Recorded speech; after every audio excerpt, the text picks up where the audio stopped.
And welcome back to Bengal Bites, a podcast about the Cincinnati Bengals from a real, raw, unfiltered perspective. I'm your host, Derek. This is episode 28, the Week 13 preview for Monday Night Football on ABC and ESPN at 8:15 Eastern. In this episode, we're going to cover all the major storylines to watch in the game, before, during, and after, any key matchup, do a Jag scouting report, and we'll talk about a few predictions for the game and going forward this season for the Bengals. Going into this game, I think the biggest storyline that everybody wanted to see was Joe Burrow against Trevor Lawrence. Lots of people want lots of things. Everybody in the media wanted Joe Burrow against Trevor Lawrence because this is going to be a matchup of their Thursday night football game they had a couple seasons ago when the Bengals went to the Super Bowl. There was that famous quote of Joe Burrow saying, "You can't zero me," where the Jaguars tried to do a zero blitz, and Joe Burrow caught an audible, threw the ball out to CJ Uzomah on the tight end screen on the right side. CJ Uzomah picked up a big gain, and then they had Joe Burrow mic'd up for the game. He's like, "You can't zero me." It was going that was one of the moments that made Joe Burrow a superstar in the NFL. And the NFL had this matchup scheduled on their calendar way in advance. They knew this was going to be the big head-to-head matchup of these two star quarterbacks because Trevor Lawrence for the Jaguars, if you don't know about him, maybe you've been living under a rock, he was also the number one overall pick in the draft. He came out of Clemson. He had a lot of matchups in college on the playoffs and national championships. Big-time superstar of college. He was long predicted to be the number one overall pick as soon as he was going to be eligible in the draft. Even when he was a freshman, they were like, "Oh, this dude, he's going to be number one overall pick," because he's like 6'6", and I don't know, like 230, 240 pounds, can run, can throw, all the tools, all the gifts that you would want of a starting NFL quarterback. That is Trevor Lawrence. So he's the same type of figure for the Jags that Joe Burrow is for the Bengals. That's what everybody in the league wanted to see. And so when you see all the Bengals coaches and players do interviews with the media this week to hype up the show, when you're on Monday Night Football, you have to go around, do the rounds to the media, do these interviews to get, eyes on the game. And it's so sad because everybody says, "Yeah, we wanted to see Joe Burrow and Trevor Lawrence, but now we got to see Jake Browning." It's like people are mad at Jake Browning that he's the quarterback instead of Joe Burrow. It's like, it's not Jake Browning's fault. This is his job. He's the backup. He has to come in and play. Somebody's got to do it. But everybody is just like, they're so distraught that it's not Joe Burrow. If it was some other superstar that was coming in that we knew, maybe that would make it better. But it's like this no-name guy nobody's ever heard of. Real steep drop-off in the clout factor we're going to get out of this game. But also, since the Bengals have lost 3 games in a row now, things are looking not as good for their playoffs hope in the rest of the season. A lot of the people are saying, well, the season's not over. We know you guys are still going to play hard, but they sound like, "Oh, you poor Bengals, like, we feel sorry for you guys. You have to go out there and play." But, the Bengals players and coaches, they're like, "No, like, we have to do our job. We're going to go out there and try to get a win." Of course, that's what they have to say, and that's what they're going to try to do. But they all know that without Joe Burrow, their number one star quarterback, it's going to be a lot harder. And it wasn't going to be easy anyway because the Jaguars are 8-3. They're number one in the AFC South right now. And if they win this game, they have an opportunity to go into a tie for number one in the AFC Conference. The Baltimore Ravens are at 9-3. They played one more game. They're on a bye this week. The Jags, if they win, they can also get to 9-3, and they're in a cluster with a few other teams. The Chiefs, the Dolphins are also at 8-3. They're trying to get a win. So a lot of teams are vying for that number one overall spot. They're looking like they're going to make it to the playoffs. Probably the Jaguars are, but they're not satisfied with, just making it to the playoffs. They want to try to get a bye.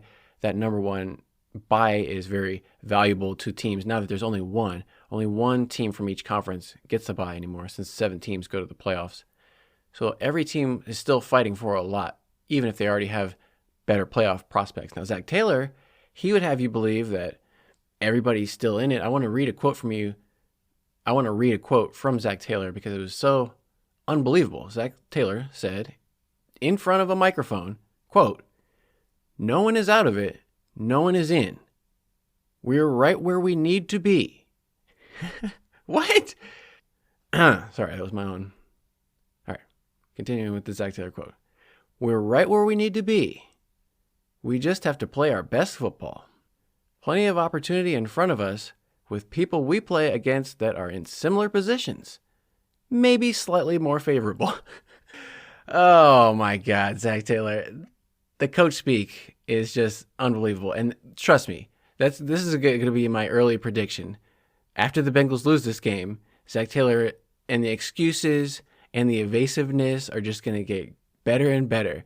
I don't know what kind of excuses Zac Taylor is going to pull out about how they're such a good football team and they're well coached and they played really hard and they've got great fans and atmosphere and the culture and everything was just so good for the Jaguars that Bengals, they put up a good fight. We tried hard, but just couldn't get them. I bet you that's what's going to happen. Zac Taylor. What does he mean we're right where we need to be?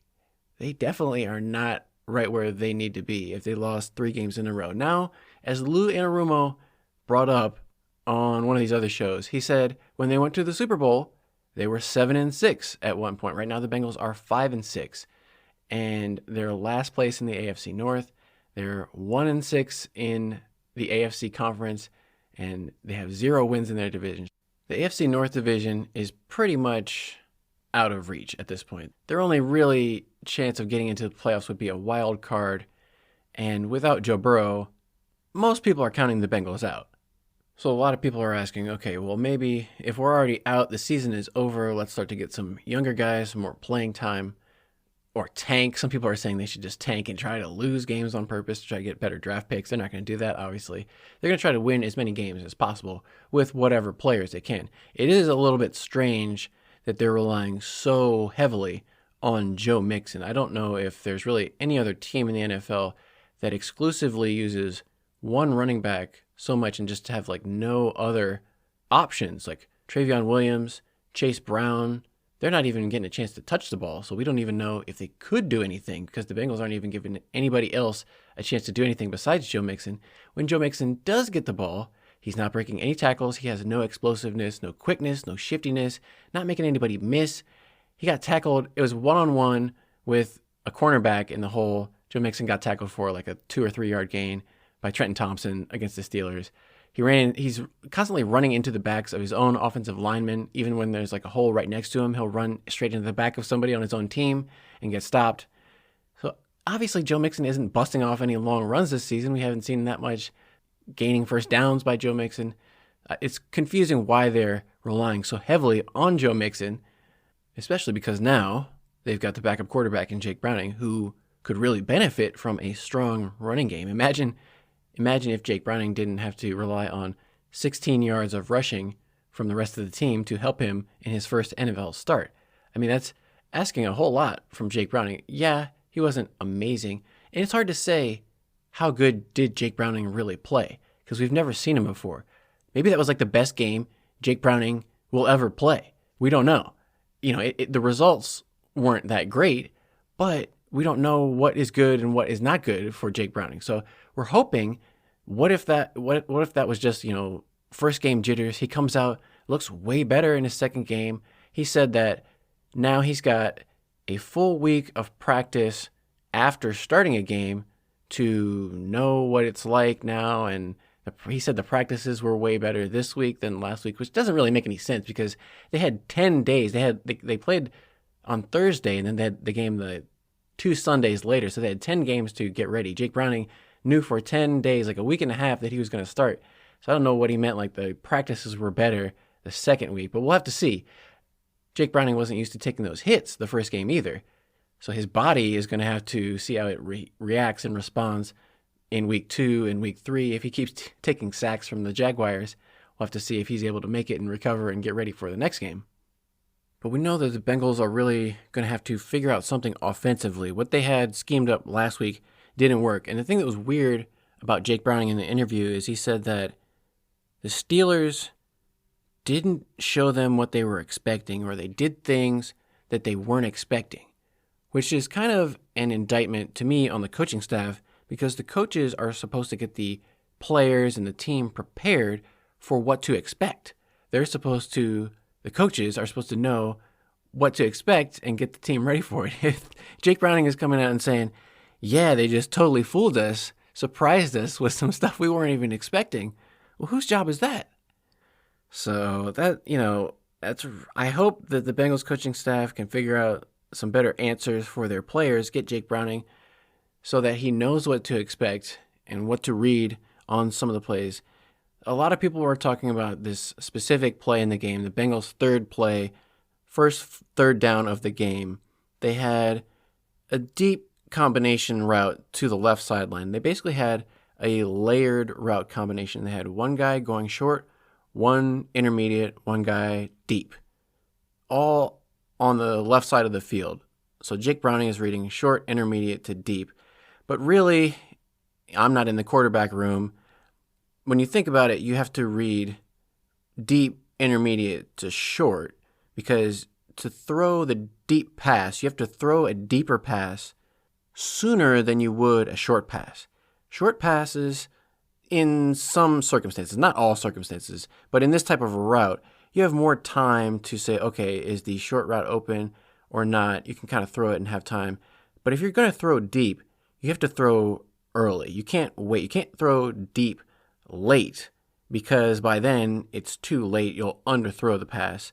It's important to be able to throw a deep pass on time early so that you have enough time to get the air under the ball, to get it to the receiver in stride, and they're not waiting for you. A lot of people were criticizing Jake Browning because Andre Iosivas was the deep guy. He broke wide open down the field, and if Jake Browning would have thrown him the ball on time, it could have been a touchdown. And so people were going crazy like, oh my God, Jake Browning missed an easy touchdown. But if you go back and watch it, there's no way, like, it's easy to see, when you're from the side, but if you're from Jake Browning's perspective, you can't really see that the receiver 30 yards down the field is getting wide open because there's people in front of you. That's the thing people at home watching on TV don't understand is, they see it from the side angle, from over the top, where you have the perfect view of everything. They're like, oh, obviously that guy is wide open.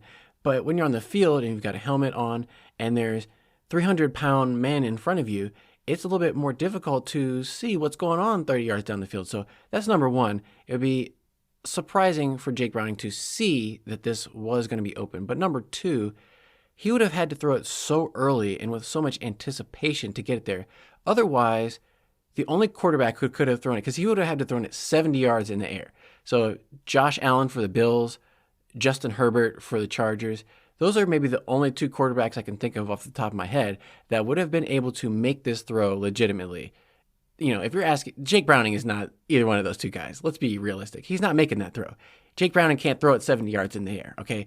So if he would have tried to throw it at I would say, like, average anticipation, to be able to throw it and get it there with his arm, he would have had to know that it was going to be open. And that's the thing, again, in practice, how many times did they rep this play in practice? Because if he saw it in practice and he was expecting Jamar Chase to be open all the time, that's where he was looking. He was looking for Jamar Chase the entire time, but Jamar Chase was double covered, obviously.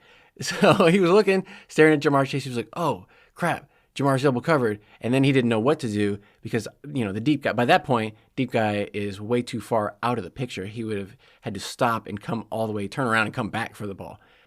Anyway, I'm just saying, don't hate on Jake Browning too bad. Yeah, there were some throws that he missed, but he also made some good throws. He made some accurate throws, a few good decisions, but also some really bad decisions. It was an up and down game. I think PFF gave him a grade of 51, which isn't good, but it's not terrible, It's mediocre. A lot of people, I think the best compliment I heard in the media about Jake Browning was they said, he's a serviceable backup. He's not that bad. But you never feel good as a fan of a team if your backup is but now he's the starting quarterback. Now your starting quarterback is a serviceable backup. Doesn't feel good. But that's about enough time on Jake Browning for now. I was listening to the Around the NFL podcast, and one of the hosts, Dan Hansis, was kind of hating on the Jake Browning hype train because he was like, in the pregame shows for CBS and Fox and all these different networks, they were talking about Jake Browning, hyping him up, talking about how good he was in high school, how he had 90-some touchdowns in California with Jonah Williams on his offensive line and yada, yada, yada. And then Dan just kind of breaks him down. He's like, yeah, but this is the NFL, though. Nobody cares how good you were in high school. Really just cutting Jake Browning to the bone. But it's true, honestly. Nobody does care how good he was in high school. It is the NFL. You do have to be a professional, or you're not going to be playing for very long.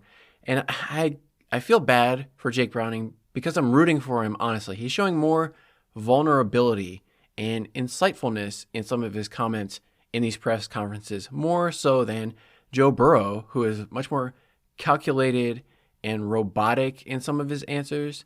He doesn't show a lot of vulnerability. Jake Browning is kind of more reflective. He was kind of like, yeah, I thought I played terrible in the Steelers game, but then when I watched it, there was some things I could build on. But yeah, like I'm right there with you, Jake Browning. Yeah, you did play pretty terrible in that game, but there were some things to build on.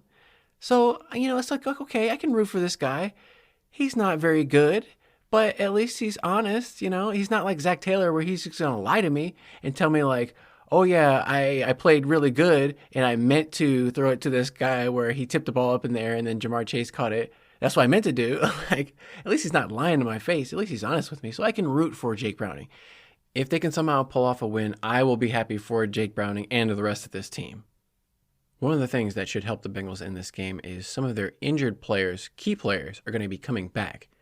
T. Higgins, their wide receiver, who has been missing for multiple games, I think the last 3 games at least, he's been battling with a hamstring injury. They've lost all the games with T out, and he's coming back, so that will help their receivers, Trenton Irwin and Andre Yosivage, Charlie Jones. They got a little bit of snaps, but they didn't really do much. Defenses probably aren't that scared of those receivers. So a receiver who is as big and as physical and as fast as T. Higgins is, defenses have to respect that.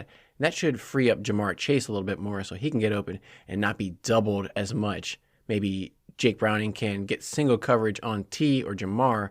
That'll be a more favorable matchup. On defense, cornerback Cam Taylor-Britt, number 29, he's going to be coming back from a quad injury. Cam Taylor-Britt just missed 1 game with that quad injury. That'll be important. Even though DJ Turner and Chidobe Awuzie did a good job at cornerback for the most part, they did give up some deep passes down the sidelines to the Steelers. For the most part, the Steelers beat the Bengals linebackers over the middle with Freiermuth, Akeem Davis-Gaither, Logan Wilson, Jermaine Pratt. All those linebackers were having issues dealing with the tight ends for the Steelers. For the Bengals defense, one of the advantages they may have in this game is that the Jaguars starting left tackle Cam Robinson had a knee injury in the last game. He went on injured reserve. He's going to be out.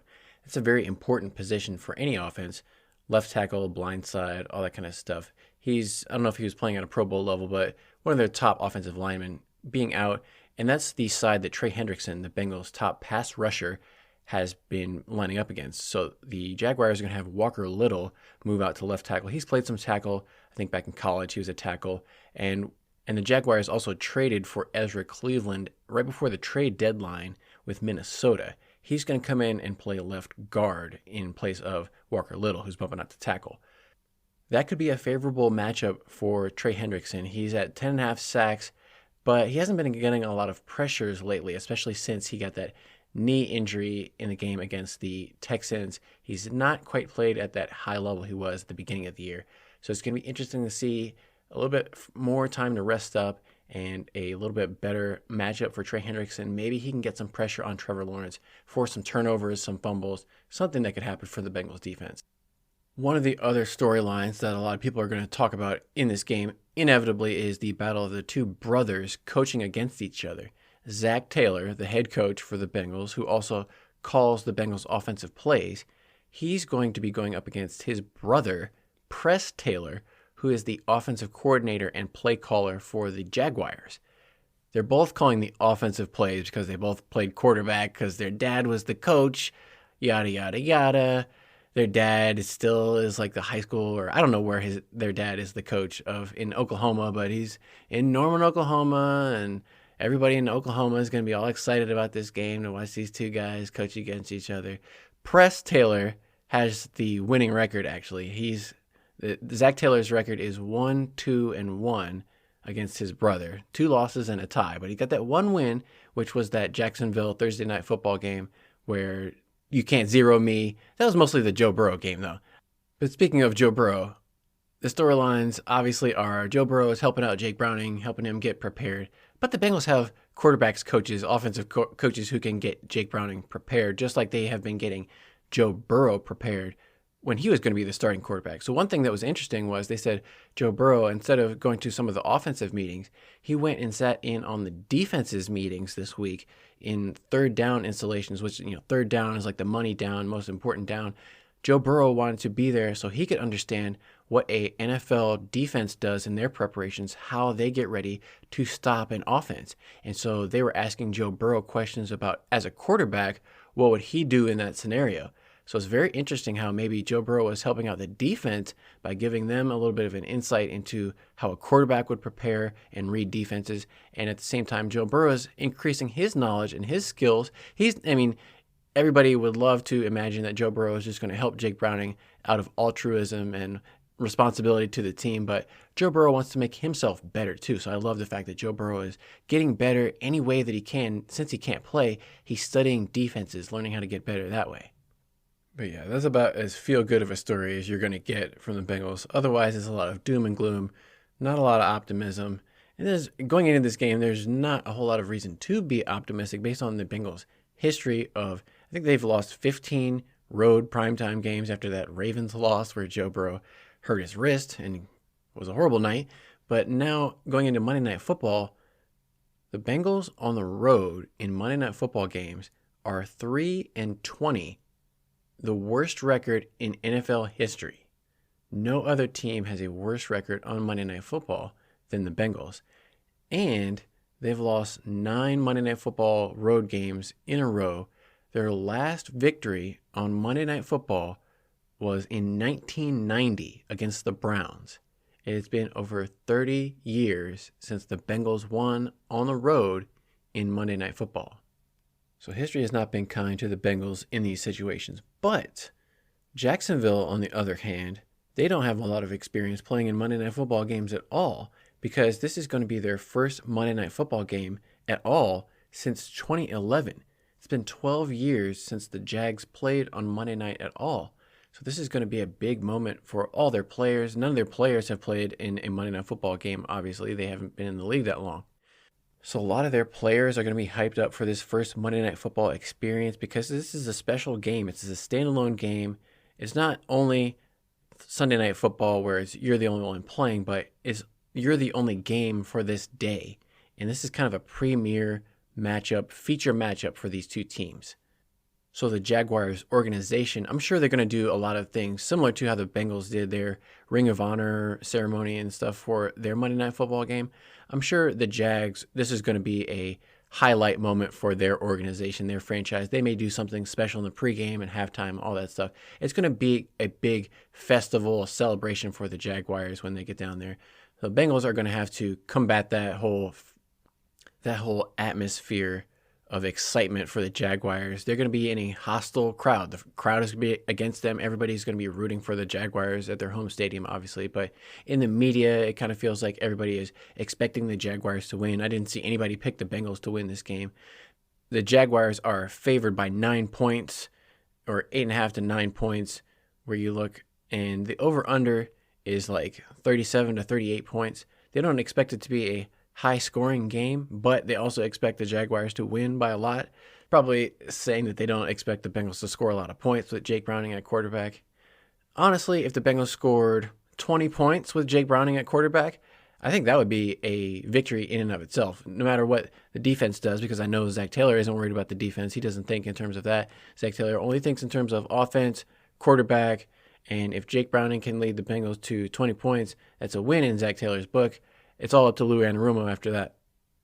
To that point, I don't know if the Bengals defense is going to be able to stop the Jaguars. The Bengals defense has the last place rushing defense in the league, and there's a lot of statistics flying around about how historically bad the Bengals running defense is. They said the AFC North has been in existence for 22 years, and of those 22 seasons and 4 teams in the league, the Bengals run defense would rank 88th out of 88 teams in all those years. Not very good. And it's hard to be a winning football team when your defense is last place at giving up running yards, and your offense is also last place at gaining running yards. So basically, the Bengals are allergic to running the ball and don't mind if anybody else does it to them. They think like, this is like 7-on-7, you guys. What are we doing? What are you guys running the football for? Didn't you guys know this is a passing league now? Everybody's supposed to pass all the time. Why are you guys running it so much? Didn't anybody get the memo? So Zac Taylor is totally confused why other teams are running it 50% of the time. Zac Taylor, he doesn't want to run it 50% of the time. 20% of the time at most. That's what Zac Taylor wants. Because that's what Zac Taylor does. This is a passing offense. Passing this, passing that. Oh my God. They better be good at passing. The thing is, they're not even good at passing. They're the 21st ranked passing offense in the league. It's not like they're the top 10 passing offense and the rushing offense is just kind of an afterthought. They're not good at either one. So, like, what are we supposed to be believing in going forward that the team's going to have success with anybody at quarterback if they can't run the ball at all? Like, even if Joe Burrow was back, he's not just handing it off to Joe Mixon with a different guy isn't going to get you any different results.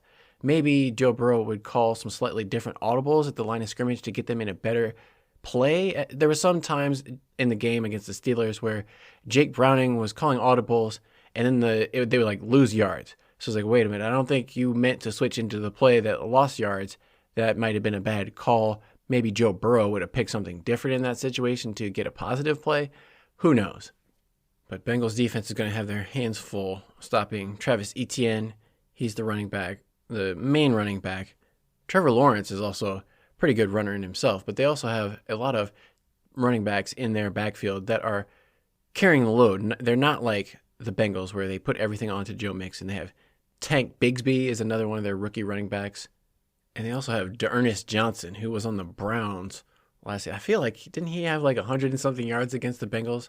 D'Ernest Johnson. I'm on ESPN getting my info real quick. Yep. 2 years ago, D'Ernest Johnson, 25 carries, 123 yards in a victory against the Bengals. Who was the quarterback in that game? Brandon Allen. That's right. He looked terrible in that game. 15 of 29, 136 yards. Not surprising that the Bengals let him go, but is Jake Browning better or worse than Brandon Allen? They're probably in the same ballpark, honestly. Brandon Allen is like the third string quarterback for the 49ers right now. Jake Browning's backup for the Bengals. You know, I wouldn't say Brandon Allen is that much better than Jake Browning. You know, we'll ride with Jake Browning for a couple games, but I know fans are clamoring for A.J. McCarron. They don't understand that it's been a long time since A.J. McCarron was playing for the Bengals back in 2015. Okay, your body, he's like 30, he's in his mid-30s, you guys. He can't just come in and play like he's a rookie or a second-year backup quarterback and be like running all over the place, making plays, and this isn't the XFL. Yes, I understand A.J. McCarron was the MVP of the XFL, and he broke the XFL record for touchdown passes in a season. It doesn't matter. That's the XFL. It's kind of like, you know, it doesn't matter about what you did in high school. I mean, the XFL is better than high school probably, but still, it doesn't really matter what you did in the XFL. But that being said, we are going to have to be on the lookout just because Jake Browning's taking too many hits. I don't care who you are. You can't be taking hits like that and play all the way through the game. He's going to have to come out eventually if he keeps taking hits like that. So be on the lookout for a A.J. McCarron sighting in one of these games sooner rather than later. You know, we'll see. Hopefully Jake Browning does well. I feel like if he throws a bunch of bad interceptions, takes a bunch of bad sacks, they may have to pull the plug on this Jake Browning experiment and move on to somebody who at least has some NFL experience. That's the thing about A.J. McCarron is he's not great, he's old, but he's at least got some NFL starts under his belt. He knows what to expect a little bit. He would be a little bit more stable than Jake Browning. We'll have to see. For prediction for this game, I don't usually make predictions, but I'll make a prediction in this one because it doesn't really matter, and it doesn't matter if I'm wrong. I'll say the Jaguars win this game 30-17. Like I said, I'd be surprised if the Bengals scored 20 points in this game, and the Bengals defense has not been able to stop really much of anybody lately. 30 points for the Jaguars seems like it should be attainable, and 17 points for the Bengals and Jake Browning at quarterback, that wouldn't be that bad, honestly. So a 13-point loss doesn't sound that good, but that's kind of where my head's at right now. That's what I'm expecting. But I'm still going to watch. I'm still going to, stay up. I'm going to take a nap. I'm going to be ready to go to watch ABC. Oh, it's going to be on ESPN and ESPN2 with the Manning cast. That's how big this matchup was going to be. They were going to have Peyton and Eli on ESPN2 calling the game. That might actually be interesting to see the Mannings break down Jake Browning playing at quarterback, because nobody did a breakdown of Jake Browning on YouTube. I was waiting for a Jake Browning breakdown. Nobody did one. They did Kenny Pickett. They said how Kenny Pickett played like the best game of his career against the Bengals defense. Man, you got to be feeling bad if you're Matt Canada, the offensive coordinator that the Steelers had just fired the week before this game against the Bengals. But Bengals fans, you don't like to see Kenny Pickett having the best game of his career against you. Maybe Jake Browning could come out and show us something, and they'll do a Jake Browning breakdown. Going forward, I would expect to see these guys continue to play hard in the Bengals team. They've got a lot of pride. They come from winning backgrounds, all of them, I'm sure, or most of them. They were all captains and all that kind of stuff. They're building the culture. That's what everybody talks about, how Zac Taylor is so good at building the culture. I mean, yes, but also they drafted and signed all new players, so it's kind of easy to build a new culture when you have totally different human beings in the culture. Not all that has to do with Zac Taylor. Some of that's on Duke Tobin and the rest of the organization about just bringing in different people, but some of that is also attributable to Zac Taylor. But I think a lot of these guys do have a lot of character, so they'll keep playing hard. They have to, because they have to try to get paid on their next contract, whether it's with the Cincinnati Bengals or with another franchise next season or down the road sometime. They can't just give up on this season completely. Win or lose, they're going to try their best. And we never know what is going to happen. They say that, that's why they play the game, because you never know. So something crazy could happen. Bengals could come out with some miracle victory on the road in Monday Night Football. Probably not. And we're probably just going to be looking for moments. Cool things that could happen in this game that could just make it entertaining and somewhat enjoyable, tolerable to watch. That's what I'm hoping for. A tolerable football game. Hopefully you found this podcast tolerable. I don't know. I'm sure the enthusiasm for this team is going to be dwindling as this season continues. I'm not expecting a ton of new listeners to be jumping on, but if you are, glad to have you on board. This is more like what it's been in previous seasons. If you're used to the winning and the Super Bowls and all that kind of stuff, might not be the season for you. But if you're a hardcore Bengals fan, I'm glad you're here for the ride. Make sure to subscribe, rating, all that type of stuff. Give me a comment.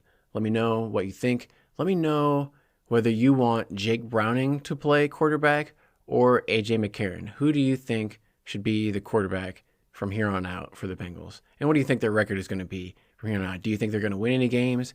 1 game, 2 games? I mean, it's not impossible to win a couple games, NFL football team. It could happen. So let me know what you think in the comments. But I'm going to come back after that Monday Night Football game with a recap to break down everything that happened. In the meantime, I'm going to leave you with a Hoo Day and stay hungry for more Bengal Bites.